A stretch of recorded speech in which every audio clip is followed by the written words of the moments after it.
முகத்தில் வரக்கூடிய முகப்பரு அப்படிங்கிறது இன்னைக்கு நிறைய டீனேஜர்ஸ் இளம் வயதினரை அஃபெக்ட் பண்ணக்கூடிய ஒரு பெரிய பிரச்சனையா தான் இருக்கு. இன்னைக்கு இல்லை, என்னைக்குமே இருக்கு. சில பேருக்கு முகப்பருக்கள் சிறியதாக இருக்கலாம், சில பேருக்கு இந்த மாதிரி பெருசாவும் இருக்கலாம், சில பேர் ஃப்ரெண்ட்ஸ்னால கேலி கிண்டாலுக்கு உள்ளாகலாம். ஆக மொத்தம் இந்த முகப்பருவை குணப்படுத்த முடியுமா? இது வராம தடுக்க முடியுமா? கண்டிப்பா முடியுங்க. அதோட முக்கியமான விஷயம், இது தானா மறைஞ்சு போயிடுங்க ஒரு பீரியடுக்கு அப்புறம். இது எல்லாருமே மனசுல வச்சுக்கணும். அதனால இந்த முகப்பரு வரும் அந்த காலங்கள்ல தேவையில்லாம முகத்தை தொட்டுக்கிட்டு நோண்டிக்கிட்டு இந்த முகப்பருவை உடச்சு விடுறது, இந்த மாதிரி சேட்டைகள்லாம் பண்ணாம இருந்தாலே போதும். இப்போ எனக்கே முகப்பரு இருந்துச்சு. என்னோட டீனேஜ் பருவத்துல நிறைய முகப்பரு இருந்துச்சு. முகம் ஃபுல்லா முகப்பரு வந்துச்சு. டிப்பிக்கலா பல ஏரியா, இந்த ஏரியாவில தான் நம்மளுக்கு எல்லாம் முகப்பரு வரும் சின்ன பசங்களா இருக்கும்போது. அதுக்கப்புறம் போக போக அது ஆட்டோமேட்டிக்கா மறைஞ்சு போச்சு. இப்ப அங்கங்க ஒரு ஏதாவது சின்ன சின்ன வடுக்கள் தெரியலாமே தவிர இது பெரிய லெவல்ல முகத்துல பிரச்சனையை ஏற்படுத்தாது. நானே உதாரணம், இந்த மாதிரி என்ன மாதிரி பல உதாரணங்கள் இருக்கிறாங்க உங்களை சுத்தி. உங்க அப்பா அம்மா பாருங்க, அவங்களுக்கு எப்படி இருக்கோ அதே மாதிரிதான் உங்களுக்கும் இருக்கும். ஏன்னா முக்கால்வாசி இது மரபணு சம்பந்தப்பட்ட ஒரு விஷயமா இருக்கு. என்னதான் பண்ணாலும் அது வந்துடுது. ஆனா வந்தாலும் அந்த வயது முடிஞ்ச உடனே அது போயிடுது. மெயினா டீனேஜ் பருவத்துல ஹார்மோன் மாறுபாடுகள்னால வருது. ஆனா சில பேருக்கு மட்டும் இது கண்டினியூ ஆகவும் செய்யுது. ஆனா எல்லா காலங்களையும் இந்த முகப்பருவுக்கான ட்ரீட்மெண்ட் பண்ணக்கூடிய வாய்ப்புகள் இருக்கு. நம்ம கரெக்டான மருத்துவ முறைகளுக்குள்ள போகும்போது இந்த தோலோட அப்பியரன்ஸ் அட்லீஸ்ட் இந்த மாதிரி மாற வைக்கலாம். இன்னைக்கு நல்லாவே அட்வான்ஸ் ஆயிருக்கு மருத்துவ முறைகள். உங்களுக்கு எந்த இடத்துல பிம்பிள்ஸ் வருதுங்கிறத பொறுத்து காரணங்களும் மாறுபடலாம். எல்லாருக்கும் இது கரெக்டா ஒத்து போகும்னு சொல்ல முடியாது. இப்ப இந்த ஹேர் லைன் இந்த ஏரியால உங்களுக்கு நிறைய பிம்பிள் வருது அப்படின்னு வைங்களேன். முதல் விஷயம் என்னன்னா, நீங்க யூஸ் பண்ணக்கூடிய ஏதோ ஹேர் கேர் ப்ராடக்ட்னால ப்ராப்ளம் இல்லைன்னா நீங்க சரியா தலைய சுத்தமா வச்சுக்கலன்னு அர்த்தம். உங்க தலைமுடிகளோட சுத்தம் ஆரோக்கியம் இது டைரக்டா உங்க தோள்களுக்கும் போகும். தலைமுடிகள் சுத்தமா இல்லாத போது இந்த முன் தோல் பகுதி நெற்றியில எல்லாம் பிம்பிள்ஸ் வரக்கூடிய வாய்ப்புகள் ரொம்ப அதிகம். அதனால ஹேர நல்லபடியா பாத்துக்கிறோமா, ரெகுலரா டீனேஜ் பருவத்துல ஹெட் வாஷ் பண்றோமா, தலைக்கு குளிக்கிறோமா, புதுசா ஏதாவது மாடர்ன் ஹேர் கேர் ப்ராடக்ட் ஏதாவது புதுசா வாங்கி அதனால இது வந்திருக்கு, இந்த மாதிரி பிம்பிள்ஸ் தலைப்பகுதியில எல்லாம் அதிகமா வருது அப்படின்னா அந்த ஹேர் கேர் ப்ராடக்ட டோட்டலா நிப்பாட்ட பாருங்க. அடுத்து முன் நெற்றி, இந்த முன் நெற்றி பகுதி இது டி ஜோன் அப்படின்னு சொல்லுவாங்க. இந்த டி ஜோன் ரொம்ப முக்கியம். நெற்றி மூக்கு பகுதி இது ஒரு ஆங்கில எழுத்து டி வடிவத்தில் இருக்கு இல்லையா?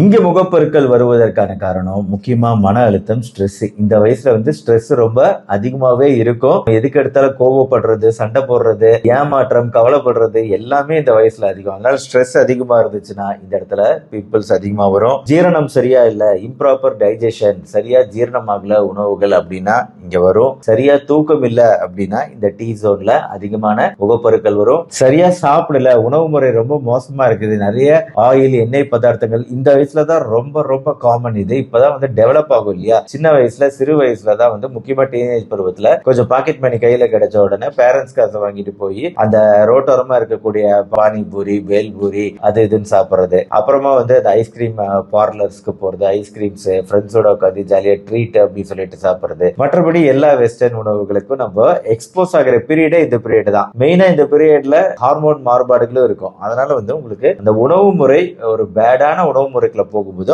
ஆட்டோமேட்டிக்கா அது பிம்பிள்ஸ் வர ஆரம்பிச்சிடும். அதே மாதிரி ஃபர்ஸ்ட் சொன்ன பாயிண்ட், தலையில ஆரோக்கியம் தான் முகத்துக்கும் பரவுங்கிற மாதிரி இங்க தலைமுடிகளோட ஆரோக்கியம் இல்லை அப்படின்னா அதனாலையும் இல்ல ஹேர் கேர் ப்ராடக்ட்ஸ்னாலையும் இந்த பகுதியிலையும் டி ஜோன் பகுதியில நெற்றி பகுதியிலையும் முகப்பருக்கள் அதிகமா வரலாம். கடைசியா தேவையில்லாம முகத்தை தொட்டுக்கிட்டு இருக்கிறது, அந்த பிம்பிள்ஸ் நோண்டிக்கிட்டே இருக்கிறது போன்ற விஷயங்களாலையும் இந்த டி ஜோன்ல முக்கியமா இந்த மூக்கு பகுதி இங்கெல்லாம் அதிகமா வரக்கூடிய வாய்ப்பு இருக்கு. ஸ்ட்ரெஸ், தூக்கம், டயட் போன்ற பல விஷயங்கள் இந்த டி ஜோன்ல முகப்பருவு வரத்துக்கு காரணமா அமைஞ்சிடுது. அடுத்து ஐப்ரோ ஏரியான்னு சொல்லிட்டு கரெக்டா நம்ம புருவத்துக்கு மேல நிறைய முகப்பருக்கள் வருது அப்படின்னா ஃபேஸ் மேக்கப், ஐப்ரோ நிறைய த்ரெட்டிங் பண்றோம், இந்த மாதிரி ஏதாவது பண்றோம் அப்படின்னா அந்த மேக்கப் சாதனங்களால உங்களுக்கு இந்த இடத்துல புருவங்களுக்கு மேல அதிகமா முகப்பருக்கள் வர்றது அப்படிங்கிறது இருக்கலாம். இங்கேயும் டயட் ஒரு முக்கியமான காரணமா இருக்கு. இன்னொன்னு, போதுமான அளவு தண்ணீர் குடிக்கலனா கூட இந்த பகுதியில பிரச்சனைகள் ஏற்படலாம். கால் பிளாடர் இஷ்யூ இருக்குது, பித்தப்பை சம்பந்தமான ப்ராப்ளம் இருக்கு அப்படின்னா கூட இங்க முகப்பருக்கள் வரலாங்கிறது ஒரு தியரி.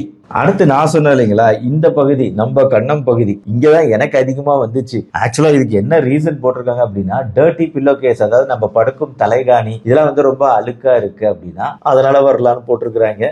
மேக்கப் பிரஷ் யூஸ் பண்றதுனால வரலாம். செல்போன் அந்த காலத்துல கிடையவே கிடையாது. நான் சின்ன பையனா இருந்த காலத்துல செல்போனே கிடையாது. பட் இருந்தாலும் இந்த பகுதியில வரதுக்கான காரணங்கள் இதுதான் பெரும்பான்மையான காரணங்களா இருக்கு அப்படிங்கறது ஆராய்ச்சிகள். ஆனா இந்த முகப்பருக்கள் காது பகுதியில எல்லாம் வர ஆரம்பிச்சு கண்டிப்பா மன அழுத்தம், ஸ்ட்ரெஸ் அதிகமா இருக்குன்னு அர்த்தம். இன்னொன்னு ஹார்மோனல் இம்பேலன்ஸ் அதிகமா இருக்கு. ஹார்மோன் அதிகமாகுது, டீனேஜ் சமயத்துல அதிகமாகுது, அது ஓகே. பட் அது காதுல எல்லாம் வந்து முகப்பருக்கள் வருது, பரு மாதிரி வர ஆரம்பிக்குது அப்படின்னா தட் மீன்ஸ் ஹார்மோன் வேரியேஷன், மாறுபாடுகள் கொஞ்சம் அதிகமா இருக்கு அப்படின்னு அர்த்தம். இதுக்கு டயட் போரா இருக்குன்னு அர்த்தம். அட் த சேம் டைம் அந்த cosmetic hair products, hair line இங்க அப்படியே காது பின்னாடி வரைக்கும் எக்ஸ்டெண்ட் ஆகிறதுனால ஹேர் கேர் ப்ராடக்ட்ஸ், காஸ்மெட்டிக் அலர்ஜினாலையும் இந்த காது பகுதியில முகப்பருக்கள் மாதிரி வர ஆரம்பிக்கலாம். இந்த ப்ளூ ஜோன் சின் பகுதி, தாடை பகுதியில வருதுன்னா கட்டாயம் அது ரெண்டே விஷயம் தான், டயட் போரா இருக்கிறது, ஹார்மோனல் இம்பேலன்ஸ், ஹார்மோன் மாறுபாடுகள் தான். ஆக உங்க முகத்தை கண்ணாடியில பார்த்து என்ன காரணம் அப்படிங்கறத நீங்களே யோசிச்சுக்கலாம். முகப்பருக்கள் வரதுக்கான மிக முக்கிய காரணம் என்ன அப்படின்னா இந்த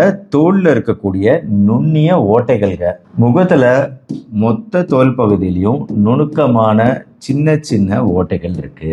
இந்த ஓட்டைகள் வழியா அந்த சுரப்பிகள், செபேஷியஸ் கிளான்ஸ் அப்படின்னு சொல்லிட்டு ஒரு எண்ணெய் சுரக்கக்கூடிய சுரப்பி இந்த தோல் வழியா தான் அந்த எண்ணெயை வெளியேற்றுது. உங்க முகம் வந்து ஆயிலி முகமா இருக்கு, எண்ணெய் பசை உள்ள முகமா இருக்கு அப்படின்னா அதுக்கு காரணம் அந்த செபேஷியஸ் கிளாண்ட்ல இருந்து சுரக்கக்கூடிய எண்ணெய்ங்கிறது இந்த தோள்கள்ல வெளியே வரதுதான். இந்த ஹார்மோன் மாறுபாடுகள் நிகழும் காலத்துல இந்த எண்ணெயோட சுரப்பு அதிகமாகுது கிளாண்ட்ல இருந்து. அப்படி சுரக்கக்கூடிய எண்ணெய் வெளியே வர்றது இந்த முகத்தில் இருக்கக்கூடிய சிறிய துவாரங்கள், ஓட்டைகள் வெளியே வந்துகிட்டு இருக்கு. இந்த மாதிரி சமயத்துல மிக அதிகமான எண்ணெய் சுரப்பு, அது வெளியேறுதல் நடந்துகிட்டு இருக்கும் போதுதான் நாம வந்து நம்ம அசுத்தமான ஒரு என்விரான்மெண்ட்ல போறது, குப்பையான என்விரான்மெண்ட்ல நம்ம முகத்துல பட்டுக்கிட்டே இருக்கிறது, அப்புறம் நம்ம கைகளால அப்புறம் முகத்தை தொட்டுக்கிட்டே இருக்கிறது, தேய்ச்சிக்கிட்டே இருக்கிறது போன்ற விஷயங்களால அந்த ஓட்டைகளை நம்ம என்ன பண்ணிடுறோம், அடைச்சிடுறோம். இந்த ஓட்டைகளை அடைபடுறதுனால என்ன ஆகுது, அந்த இடத்துல உள்ளாரியே வந்து அந்த சுரந்த எண்ணெய்கள் தேங்கி அதுதான் வந்து முகப்பருவா ஃபர்ஸ்ட் மாறுது அப்படிங்கறத புரிஞ்சுக்கங்க. இதான் பேசிக் கான்செப்ட். அதனால நம்ம எப்படி டேக் கேர் பண்ணணும்னா, அது எப்படி வந்தாலும் சரி, ஹார்மோனா இருந்தாலும் சரி, டயட்டா இருந்தாலும் சரி, எதா இருந்தாலும் நாம வந்து டேக் கேர் பண்ணும்போது நம்ம ஃபர்ஸ்ட் சொல்லிட்டேன், நம்ம ஹேர் வாஷ், ஹெட் வாஷ் ரெகுலரா வாரத்துக்கு 3 வாட்டியாவது பண்ணணும். அது இல்லாம வெறும் கைகளால் ஃபர்ஸ்ட் சோப்பு போட்டு கைகளை கழுவிக்கங்க. அதுக்கப்புறம் காலையிலயும் மாலையும் சோப்பு போட்டு முகத்தை வாஷ் பண்ணலாம். சர்க்குலர் மோஷன்ல சோப்பு போட்டு மெதுவா வாஷ் பண்ணுங்க. எல்லா பகுதியிலையும் சர்க்குலர் மோஷன்ல, குறிப்பா நம்மளோட மூக்கு பகுதி, இந்த டி ஜோன்ல எல்லாம் கரெக்டா கேர் கொடுங்க. காது பகுதிக்கு கேர் கொடுங்க. நல்ல இதமான சூட்ல அந்த தண்ணீர் இருக்கணும், வாஷ் பண்றதுக்கு இதமா இருக்கணும். அந்த மாதிரி வாஷ் பண்ணுங்க. 2 வாட்டி தான் சோப் போடணும்னு சொன்னேன். மீதி நேரங்கள்ல சப்போஸ் முகம் அழுக்காகிற மாதிரி, வெயில்ல அலைஞ்சிட்டு வந்திருக்கீங்க, முகம் அழுக்கா இருக்கு அப்படின்னு தோணுச்சுன்னா நீங்க கைகளை சோப் போட்டு கழுவிட்டு வெறும் கைகளால நீங்க ஃபேஸ் வாஷ் பண்ணிக்கலாம். வெறும் தண்ணீரால ஃபேஸ் வாஷ் பண்ணிக்கலாம். வித்தவுட் எந்த ஒரு கிரீம்களும் இல்லாம, சோப்பும் இல்லாம வெறும் ஃபேஸ் வாஷே ரொம்ப எஃபெக்டிவான ஒரு ட்ரீட்மெண்ட். இன்ஃபேக்ட் நைட் நேரத்துல ஃபேஸ் வாஷ் பண்ணதுக்கு அப்புறம் ஐஸ் கியூப்ஸ் இருக்கு பாத்தீங்களா, சுத்தமான ஐஸ் கியூப்ஸா இருக்கட்டும், இந்த ஐஸ் கியூப்ஸ் முகத்துல ஒத்தி எடுத்துட்டு குளுமையான ஒரு ஃபீலிங் கிடைக்கும். அந்த எரிச்சல் ஏதாவது இருந்தாலும் குறையும். இந்த ஐஸ் கியூப்ஸ் ஒத்தி எடுத்துட்டு லேசான டவலால அதுக்கப்புறம் தொடச்சிட்டு தூங்குனீங்க அப்படின்னா இன்னும் எஃபெக்டிவா இருக்கும். முகப்பொருட்கள் சீக்கிரம் குறையும். கிரீம்கள் பொறுத்த வரைக்கும் சன்ஸ்கிரீன் இதெல்லாம் வந்து நான் ஃபர்ஸ்ட் வாட்டி சொல்லும்போது சொன்னேன். பட் இந்த வாட்டி நான் என்ன சொல்றேன்னா அது கூட பெருசா தேவையில்லைங்க. பகல் நேரத்துல வந்து நீங்க